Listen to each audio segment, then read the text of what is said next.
across the game stats, which is the expectation. I mean, they are all-stars in their own right. And so we are expecting more, even more, right, out of Hans and CoreJJ, which means we should expect even less and even less out of the top side of Bradley. So we'll see where it goes. Early quick first pick on the Corki. Jinx will finally cause Hans to play a new unique champion here in LCS. Locking in the third game. Finally! I can't believe we played two Jinx games in a row. Jinx games. Wow. What is this guy's problem? That is a trend. 2 points makes a line, Azael. Is it a worrying trend, though? It is not. Okay. I assume he's above Diamond 2. Yeah, all right. Well, Corki grabbed up here for TL. Victor conspicuously open. If FlyQuest want to go for late game scaling, you can grab two of the best carries for 5v5 later on. They already have potentially, some early game power here with JoseDeodo on the Lee Sins, the ability to get a bit aggressive. I'm going to be interested to see where they're going to get their primary engage from. Thresh grabbed up for CoreJJ. Feels like a no-brainer. This is such a strong pick for Team Liquid in general. Ayla was great on it, but CoreJJ is known for his Thresh. He is an absolute terror both in solo queue and in pro on this pick. And does give them a lot of aggressive options. It can work well with some of the scaling picks, safety for things like Aphelios, but you can also go aggressive. Obviously, some of those more aggro lanes like a Kalista. Yeah, for sure. And so, going to be chilling right now and picking a later AD carry into this one. Orianna, maybe the pick for toucouille. I want to know if he can win the lane. Statistically, you were looking earlier at how Syndra was doing so far this season. Yep. The eye test for you being that early game seems to be less prioritized. Scaling was doing better. Obviously, we're on a pretty heavy Corki Victor meta. And it's worth noting that toucouille has actually still played 2 Syndra games. He's actually played some early game champions and yet has a negative CSD so far across the 4, admittedly 4 games of LCS. Meanwhile, Bjergsen's playing purely scaling stuff, like even Zillion, and he's up in CS literally every game he's played. So that man's laning hasn't gone anywhere. He has been playing very well for sure, and I think the team has been playing well around him. I think this is something that TL has always done well, is moving support and jungle towards mid, supporting their mid laner. It is very much that team style, especially when you want to go for these late game picks. There's times where you need to get a reset, your jungler shows up, your support shows up, helps you push it in, get that safe recall, and those are the things we're going to look to see from both of these teams. Yep. Both going to be going for a lot of scaling.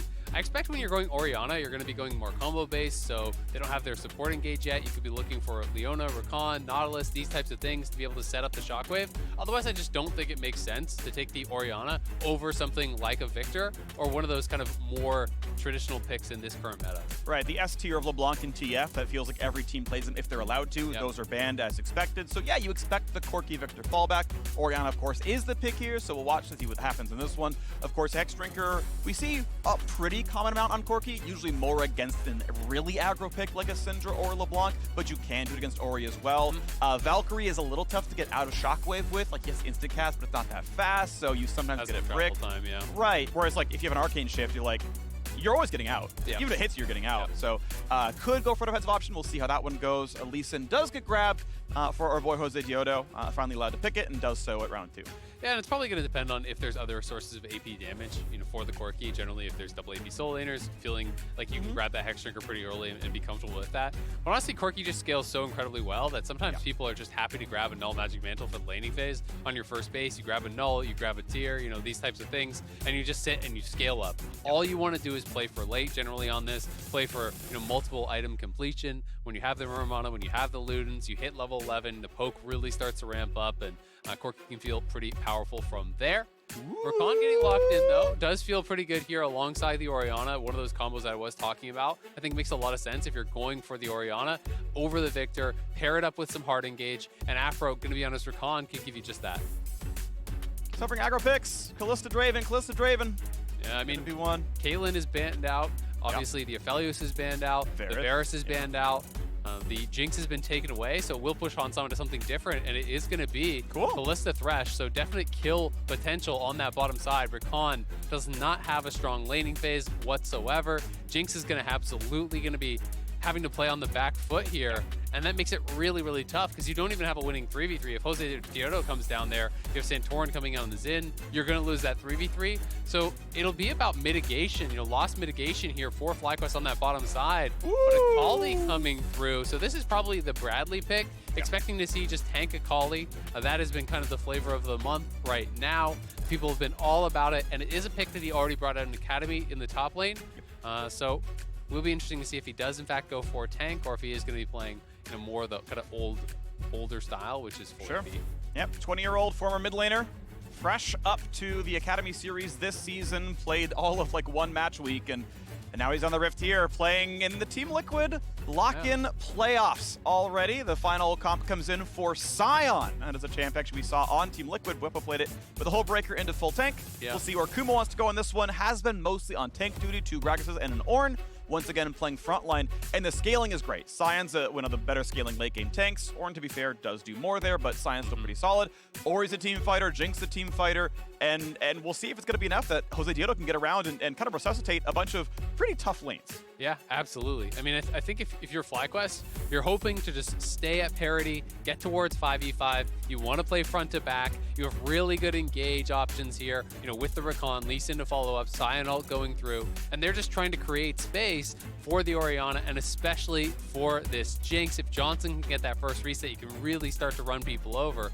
But on the other side, a lot of damage here, coming out of the Corki, coming out of the Kalista, and a lot of early game power with the Xin, as well as this Thresh Kalista bot lane that is going to make things so tough for FlyQuest on that bottom side. Teal has the ability to try to move towards early dragons, threaten a potential early soul, or really look for dives and try to snowball through that bot side.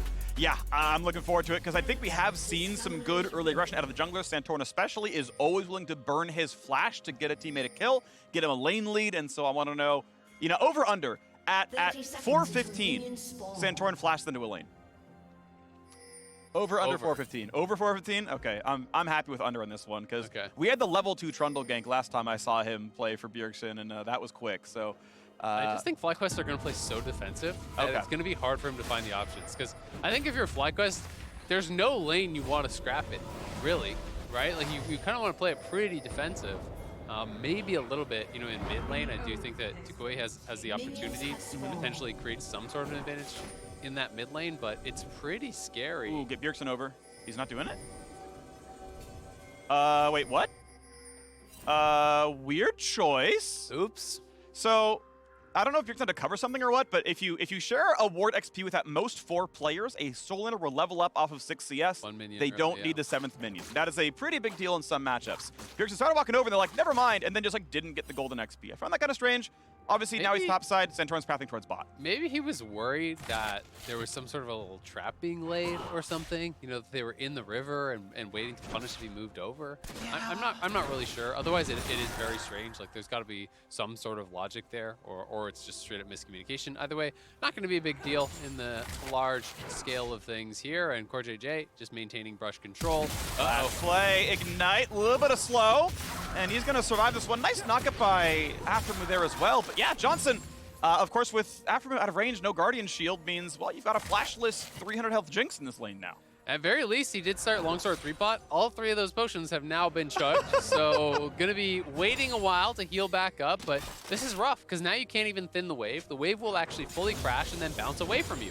And then what do you do? Because the wave is gonna be pushing away, you have no flash available, and that does kind of up the chances of Santorin just moving down here on a bouncing wave and looking to try to really get something done. But CoreJJ going to utilize this time. They have that early push, so he'll go in, get a deep ward, and he's going to spot JoseDeodo as soon as he moves down to clean up that blue and Grom.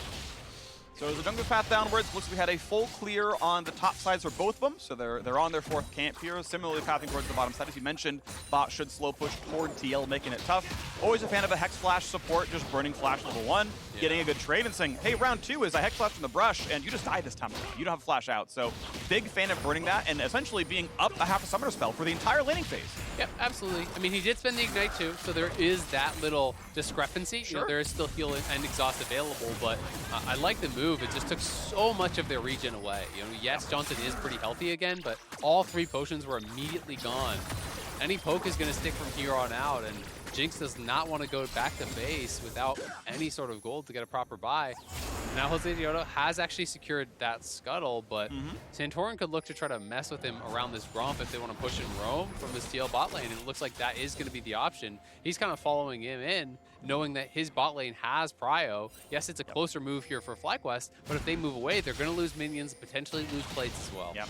Good trinket ward though. That one was not spotted put down, so they don't know they're on vision. Tries it here for the W over the wall, doesn't land the hook though. First knockout comes in, a lantern isn't blocked, it is not able to get back to safety. Zap's gonna land and toucouille's gonna be here first. Exhaust is on though, and Rakan too far up. I believe he chased in and just had nowhere to go anymore. There's the first blood of the board for Team Liquid. This is just really smart play here from TL. They know that they have bot lane prio. They know they have this incredibly strong 3v3, so they are just gonna force fights, and FlyQuest was unwilling to give up the Gromp. They need to just back up, just accept that you're going to lose that, send JoseDeodo back up to the top side to clear out those Prugs on respawn, allow Jinx to get farmed, because this is the biggest issue. Not only do they give up the kill, look at the farm. Johnsun had to move away from a wave that was crashing to try to support his team in a losing fight. That means he is now monstrously behind. When you're looking at the gold between these two bot laners, it's already 700 plus gold at 4 minutes. Yep. Well, it's going to get worse before it gets better, most likely. First recall is going to be Noonquiver Boots to some degree, and that'll be all kinds of scary. Another Hex Flash attempt there. You want to try... Oh, just goes for the hook. Okay. Good play afterwards. They're careful. You're on a turret. That's 2 shots. Almost going to be a third. Just getting out. Someone to heal. Zap was blocked by Hansama. Able to lantern right back out, but a little bit of over-aggression. CoreJJ takes 400 damage he didn't need to take. Yeah, that was really well timed by Aphro, actually. As soon as he takes that hook in, Aphro just ease straight back. You know, it's similar to things you can do towards Lee Sin. If Lee Sin hits you with the Q, you can flash under tower and sometimes bait them into that. And Aphro's able to pull off a similar play here onto CoreJJ. They do get the heal out. They aren't able to actually chase him for that kill because Johnsun was being focused by Hansama. So, you know, if you run in to try to finish off Core, you will just out of Hans. It's never going to be worth it for you. But at the very least, FlyQuest will get a little bit of breathing room to try to push out this bottom wave and get a reset of their own. Hansama back onto the map here. Tier 2 boots right off the bat. Does have another longsword to boot, so he's going to be really strong. Yeah, pretty solid, 1,500 or so gold recall with the wards in tow as well. And yeah, that is so much more power on this Kalista. It is not getting better anytime soon for you. That's going to keep being pressured to the bot lane. Santorin. Core going to cancel the recalls? He did. Core canceled the recall. You can see on the mini-map. He actually moved down there. They knew that Johnsun had such a late recall because they wanted to fully reset that, and they just don't have the wave clear with no mana. And so you're actually able to delay the Jinx, and now this means that Hansama should be able to crash this wave, denying another full wave to Johnsun. And again, then Johnsun's in this scenario where, guess what? The wave is pushing away from you, and you once again cannot move forward to actually farm it. So that little interruption was such a big deal, and now Core trying to threaten around this dragon here. They are down to take any fight, and Johnsun is just screwed off this. The wave's going to bounce. He's going to get 0. Yeah, he's getting none of it. The last 30 seconds, by the way, so well played by TL. A sweeper saw control on that brush right in the middle right there, and like, hang on a second. Support's not in lane. We know Aphro's on a roam. He's not going to hold bot lane here, so this is 2v2. Wait till Hans pushes the wave in, let him join us, then we can take bottom river control. Now it's 3v2 or 4v3 or whatever. Now it's always ours. Johnsun has to answer bot wave, and then they get the ward taken down, they don't get pushed on, they get the dragon, all from just waiting 15 seconds because bot was already pushing. Take the patience, wait it out, and it was perfect play by TL right there. Yep, that delayed recall by Core, really, I can't overstate that. It's such a difference because you can see that they're not just pushing back into this. They're going to trim the wave enough that they can kind of hold it towards their side and force Johnsun and Aphro to make the decision, do we actually have confidence to walk up and try to fully reset this? And the answer is probably going to be no. Because if Core is sitting in a bush, he has flashback. He can flash in on you with that ignite. And if you're too far up in lane, you will just die. It's level 6 for Hansama, so they have incredible CC chain and knockup. And bad is going to go to worse here, very likely, for this FlyQuest 2v2. Core has real flash, sides up the zap, and almost hits Aphromoo. That was a really close one. The sidestep comes through. First recall comes in, and Bradley, by the way, is going towards a rocket belt or similar option here. Not tank. Unless he's doing... Actually, even this wouldn't be Demonic first, because Demonic doesn't have a amp come in it. I think it's... actually, no, it does, right? It's blasting, amp, and Giant Spell. Yeah, it does have that other small component. So theoretically, it could be Demonic first. I think it's...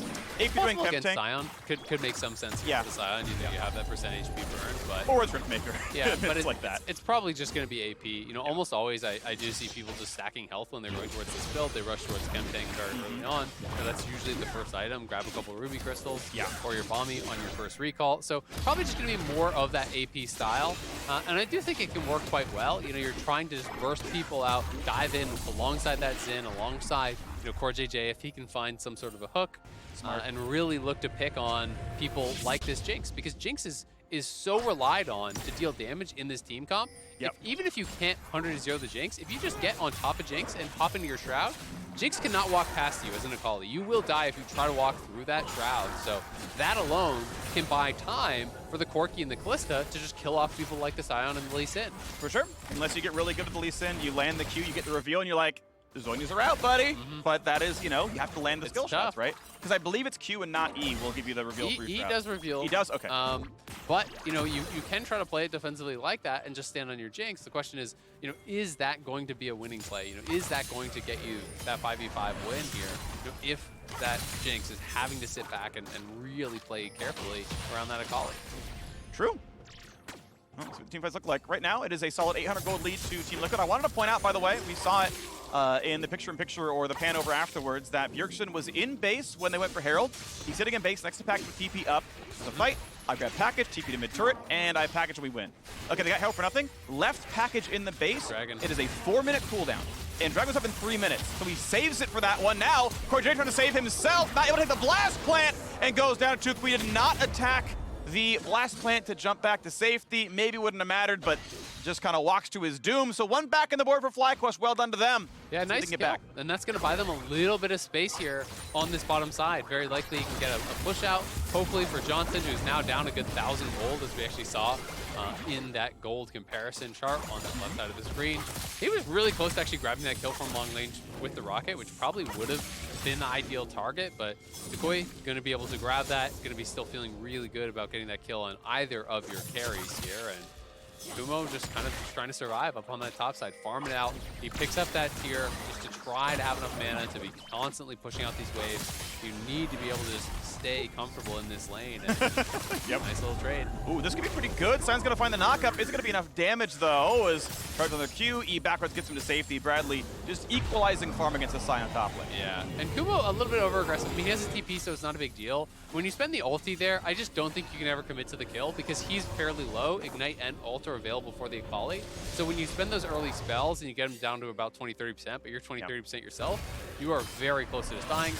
At the very least, though, he does get the push out, and there is no TP available for Bradley, so does end up working out pretty well. And if he grabs a play here, he can just walk straight back to lane with the wave slow pushing towards him, and he's going to be in a really comfortable spot. So well done there by Kumo, handling that 1v1 quite comfortably up on the top side. Yeah, so, okay, ult turns into a wave and a plate. Well worth it. TP advantage, of course, is still up. That was always going to be true, but now the question is, are you going to TP to mid-turret to play for the Dragon? Are you just going to path to the bottom side and TP to your lane after the fight is over? What choice are you making here? Because Dragon's in 15, Bjergsen grabs package, and indeed we see Kumo walking bot side. And unless Bradley moves now, he is not there for the Dragon fight. He's going to clear the wave first, and we'll see which way he goes. Yeah, it is interesting because TL do have package, but if you're in a 4v5, you know, is that enough to still give you confidence to go for that sort of a play? I mean, they do have Kalista Thresh.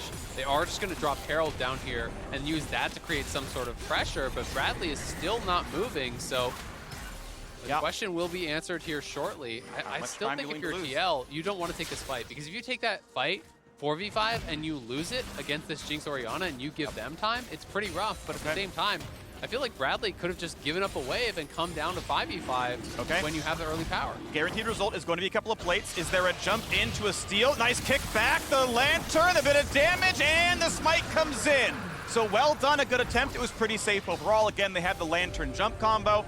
TP comes in, 2 plates for Dragon. And of course, the TP being burned is, you know, a relatively close trade. I think TL went for a fairly risk-averse play there. Yeah, I do actually prefer FlyQuest's side of this just because of the added wrinkle that I think TL's game comp, like their comp is fairly early game, right? You know, they're playing Kalista Thresh, they're playing Zhao, they're playing these champions that I think they wanted to try to snowball on. And as a result, you take away that early Dragon, that buys you a lot more time for the Jinx, for the Orianna, for the Sion to really get to those couple items that they want to be 5v5ing on. But maybe TL has a different read, and maybe they feel that they can 5v5 just fine, and they just kind of really are saying, hey, the gold is worth it on our Akali. Yeah, and you know, if you play that fight out 15 times, you know, maybe in 7 of them, or, okay, we'll be more, you know, fair, maybe like 3 or 4 of them, you get the Dragon, and you're like, well, the expected value is always 300 gold on Akali, always 2 waves on Akali, and sometimes the Dragon. So, you know, in the long run, that's the right play. There's an argument. I'm not like trying to like say you're wrong, but like I can see like a really generous point where it's like actually it's just always the right play, and it just doesn't always work out. I think it's a pretty low expected value when you're trying to smite fight Xin against Lee Sin. You know, and Lee Sin has the pit because you have the ability to really finish it off. But they do get the flash out there in trade for a couple ultimates from TL. No support protecting him just now, but they don't have eyes on the Rakan, so they won't actually follow up to try to dive this and finish off the tower. Plate's going to fall with all the towers still up there, but you know, Hans Sama, very, very rich in this game, and we'll see what he can get done. Able to hold the CS lead at 20, so kudos to Johnsun for, you know, being down probably 1,000 gold in lane and then just remaining 1,000 gold down in lane and not, you know, blowing that up. Yes, more plates fell, but the end result is still, you know, that kind of 1,000 gold difference. So not too horrible. Yes, of course, it is the TL gold lead. Dragon split and scaling. Again, I feel like we slightly favor FlyQuest. Not absurdly so, but... I just think it's easier to play out their comp, right? You know, I think that there's obviously ways that TL either can kite back and kill frontline with Corki and the Kalista, or, you know, find a really good dive in on the Jinx and kill him with, you know, package and Akali and these type of things. But when you're just kind of having what the consistent 5v5 looks like, if it is front to back, FlyQuest is much better. Yeah, totally agree. Here we go for the next bit of the play. 2,000 gold lead remains. Next Herald should spawn, right about now, and it's already being attacked. So JoseDeodo going to try to make it 2 objectives in a row for FlyQuest. Of course, we saw Rift Herald was summoned in the bot lane pretty much right away, and TL cashed in 300 gold to the team with that one. Now it's going to be answered back, and if any turrets at basically half health, second Herald will basically do 2,500 minimum. With the charge plus any resulting auto attack. So anything at half HP gets pretty much shot. So top turret is instantly first turret if you want to give that over to Kumo or share it with JoseDeodo. Keep in mind, while a Herald charge always gives you global plates, it does not give local turret gold globally, so you do have to walk up to that. Yeah, they also have the option of potentially just dropping it around Dragon, trying to create a little bit of pressure. A lot of teams do like that play. You know, show up mid, drop Herald, force a response, utilize that to try to get the river control, and maybe fight for another Dragon, because it's going to be highly contested. This is that Chemtech Soul, which everyone feels like is so dominant, you know, currently. This is pre-nerf, I believe, the most recent nerf. Right, yeah, we're on 12-1, so the zombie form is still an expected duration of 4 seconds. Instead of 3. Yeah, exactly. So, yeah, a bit more going on there. Statistically, from solo queue, it is the second most snowball-y Dragon Soul. That kind of combines Soul plus Rift, just like in a game with Chemtech Soul, it must be Chemtech Rift, and that's second highest win rate Dragon Soul in the game. Yep. Definitely up there. Really good for 5v5. So will be interesting to see, you know, if both teams are going to scrap for it. I do think TL will probably show up 5 members strong for this one. Teleport is obviously off cooldown for Bradley. Kumo's is going to be close. I don't think it's going to quite be up for that Dragon spawn. So we'll see if he wants to make the long walk down and try to set up for that 5v5, where Bradley's just kind of pushing waves. He's doing this little cheat half roam towards mid, standing in that pixel brush on top of a tank and trying to threaten that he could be there.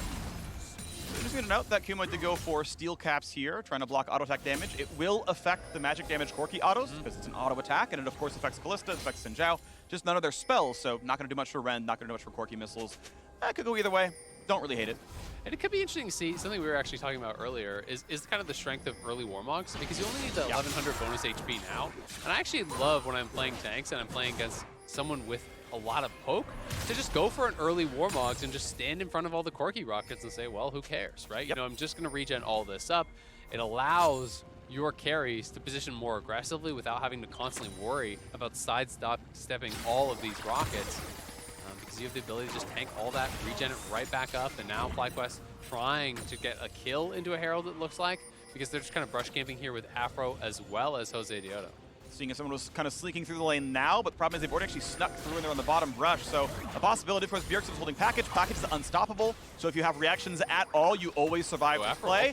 He's going to try. Can he package in time? He does package in time. Unstoppable. The charm is not going to guarantee you. Good reflexes by Bjergsen, but of course package is down. Does that matter? They're going to die. Top tower taking some damage. Here comes the TP in from Bradley. When does Kumo show up? Because right now it's Aphromoo running out of life. The next one's going to be soon. You got to believe. JoseDeodo dropped low shockwave by some time. Ignite is on. The shield's going to make him live. Bradley wants in for a bit more. Bjergsen is when he gets the kill, though. It is 2-0 Team Liquor for the fight. Yeah, that was really risky business there. Aphro trying to test Bjergsen, but he's the GOAT for a reason. His reflexes are there, packages out. That's the flash, that's the ult down for Aphro. And then your 3 members stranded down there with no vision in River. TL makes the collapse to get multiple kills. Yes, FlyQuest will get some push on the other side, but not enough to actually kill mid lane tower. They do get out of TP, they get some chip damage down on that top lane. It'll be TL grabbing the dragon and the kills though, and extending the gold lead quite a lot here, 3,000 now. The recall stop on some could be in danger, but you can go over this wall. So there you go. Does it forward. I forget if jumping forward is farther than jumping backwards, or if it's all equal, but doesn't go for the cool backwards look. Doesn't really matter at the end of the day. Bradley gonna clear out a wave, and Kumo just spent some time top lane. Got a few waves, but never TP to this fight.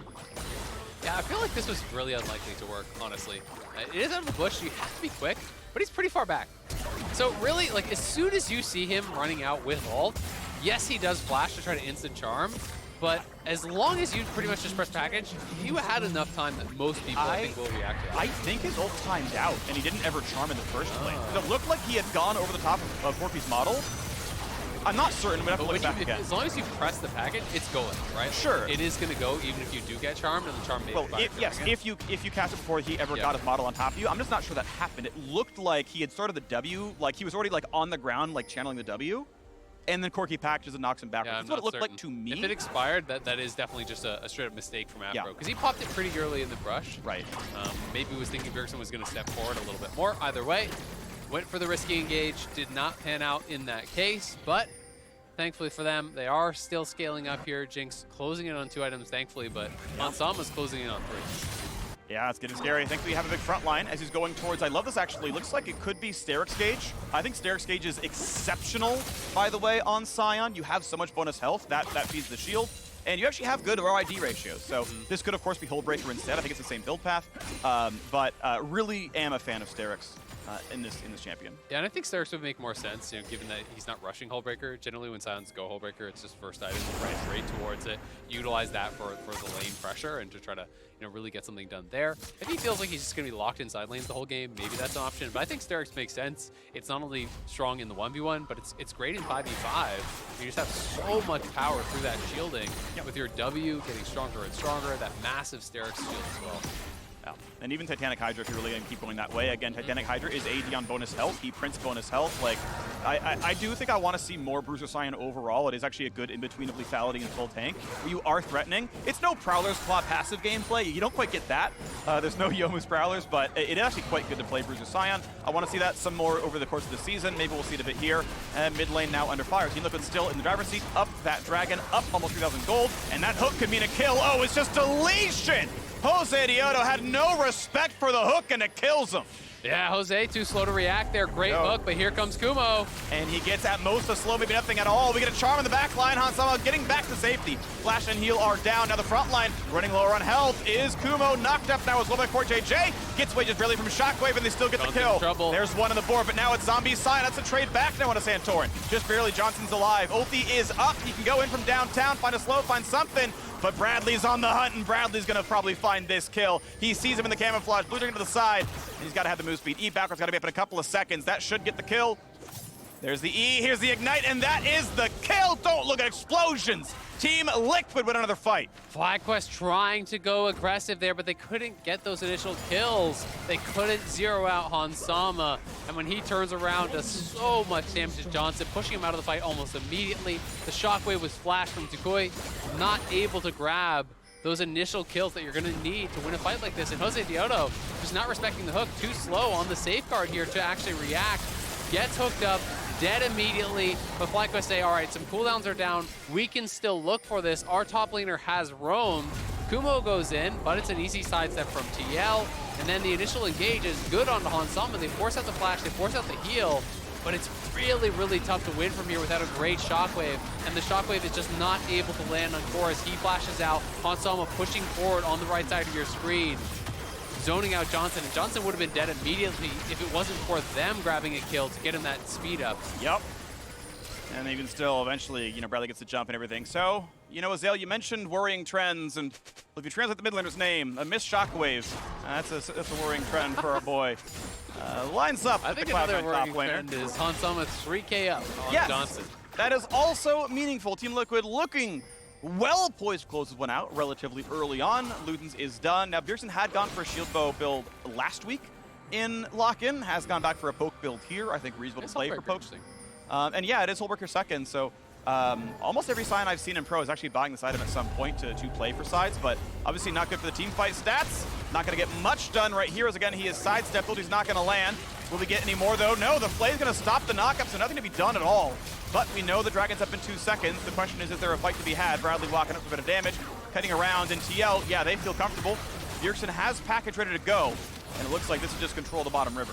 Yeah, they lose control of that bottom river. I think it's really difficult for FlyQuest to fight their way in now through this Corki poke, but they're going to use the Sion to muscle their way in, and they really want to contest here. Bradley's on the side, threatening this flank, though, and it's going to be hard for Johnsun to get in. Package onto 3. Charm not going to get a whole lot done. Separation from the jungler now as well. Santorin pushes them away, and now Kumo left alone and going down. Nice execution. Bradley finds a second. Will lose, actually no, find a second kill now as well. He keeps going forward, runs away from the zombie passive, and will indeed stay alive. Third Dragon on the board for Team Liquid. The setup was just too good there for TL. Oh. Bradley crushing him, and they're looking for toucouille. They got the play. They're going to have JoseDeodo buy a bit of time. Safeguard and try to get the safety. Hook's just going to go wide as well, so at least FlyQuest live, but 3-0 plus the Dragon, plus a play toward the Baron. Smite is up for Santorin. Should be there. It's going to be tough for JoseDeodo to sneak his way in. And I think FlyQuest just didn't need to go for that Dragon. It wasn't actually Soul. Trying to force your way in with no vision, with that flank unmarked. Bradley gets into the back line. Yes, JoseDeodo was there to peel, to actually kick him out, but Johnsun could never re-enter the fight. And that is kind of what I was talking about early with that team fight presence that Akali can have. This was really, really well set up and well executed here from TL. And it's really all about this Akali move from the side. You know, you're trying to kite back on this side, but look at Johnsun. He gets packaged out. Akali is going forward. Yes, JoseDeodo is there to peel, but how is Johnsun going to deal any damage from this angle? He simply cannot, whereas Hansalma's sitting firing. Bjergsen's over the wall, poking out onto these FlyQuest members. Their carries have been bought so much space by the fact that Bradley can push forward, and that buys them time to knock down the FlyQuest front line and then pile in for those additional kills. There's just nothing really going on there for Johnsun. And well done, Team Liquid. Honestly, Bradley holding on pretty well, and a bit of damage, nicely done. Not going to be in a whole ton, actually doesn't even break the Sion shield, but as he yells cowards, he lives what he calls, it's like a Pokemon. Really, Sion? Yells coward, coward, and indeed runs away from the team fight towards the Simple Winter now. And we get to see bot lane pushed in. They got an objective bound, so yeah. It's not time to FF. That's true. There's money to be gained. There's gold on the Rift, gamers. There is gold on the Rift. Time to go collect it. Yes, indeed. Here we go. Mid lane turret, though, going to fall. Team Liquid going to keep growing those coffers. It's going to be about 75 now. Yeah, 8K up as they knock down. Just making the objective bounties even better. That's true. Yeah, I wonder if they're at the cap yet, right? If they're at plus 60%. It's got to be close. It's got to be close. I mean, it's 3 dragons up. You know, which I know is valued very highly by that kind of algorithm. You're on Soul Point. You're up going to be about 9,000 gold at this point. It is looking rough, and Jinx, who has to do so much of the damage in this sort of comp, is just so far away from being relevant when, you know, 4 items are going to come through for Hansalma before 3 come in here for Johnsun. Yeah. You know, and 2 items in the crit cloak, you just do not really have the threat. And this Akali is super strong after that last fight, so he can zero out your backline. It's a tough one, and the only way I can see FlyQuest really getting back in is with TL mispositioning plus an incredible engage from Aphro with a shockwave over top. Yeah. Hullbreaker sadly getting nothing done. At this point, it doesn't really matter what Kumo builds, but you built Hullbreaker and then did nothing but team fight since then. Like, that is a mistake. It's a very small one. More happened in this game than I've choices, but I'll point him out when I see him. I have to make better choices down the line. Bradley not going to keep trying for fights against Kumo. Has built someone anti-tank, of course, Riftmaker, Conqueror. Those are, you know, those are going to give you some true damage. Going to help you build well against the tankier champions. Gets a mix of pen. I think Void Staff Third is pretty reasonable on a mage, especially if you are hitting a tankier target. That said, not a ton of MR on Kumo, but whatever. I think it's actually fairly reasonable. And now top lane under fire, half health in that turret. Baron buff cannon getting a bit done. Some would like to create as much as he can, and then Lantern's gone, so it's a whack up. Yep, just going to back it up, play a little bit respectful there, but FlyQuest are just really pinched into their base, and TL are happy to farm both sides of the jungle, wait for Soul. It's in 125 right here. You know they're going to be showing up for that, and a lot of the wards are going to be expiring that are on the map. You know, I just saw one expire on that mini-map down. There was a ward here. There's this last ward right there from FlyQuest, but that may expire pretty soon as well, and it's going to be incredibly difficult for them to even get in the area to really contest this dragon. without putting themselves at risk. But it's Dragon Soul, 1 minute's time, and sadly FlyQuest just have not found their way into the fights. The Sion ults have been sidestepped, well done to Hansama, and once CoreJJ lands the hook, the guy just dies. I mean, he spent a ton of money on 300 health with a hull breaker, and so he's a bit squishier than he would be. And now we get to see the setup. Wards going down. Obviously the Invis wards go outside the Chem Fog to watch the routes in. Control wards are down for both teams to play for the river. Someone gets to control mid, and we get to walk down. Stopwatch in tow as well, as you mentioned. 4 full items, i.e. not done for Johnsun. Good luck, buddy. As the control wards get taken away, FlyQuest just kind of grouping onto a single brush they hold control over. Not much else. And Bjergsen just hit 16, faces, gets package. He has the blue buff, so the poke is going to be devastating here. If you get tagged at all, kick flash is good. Hansama stopwatches.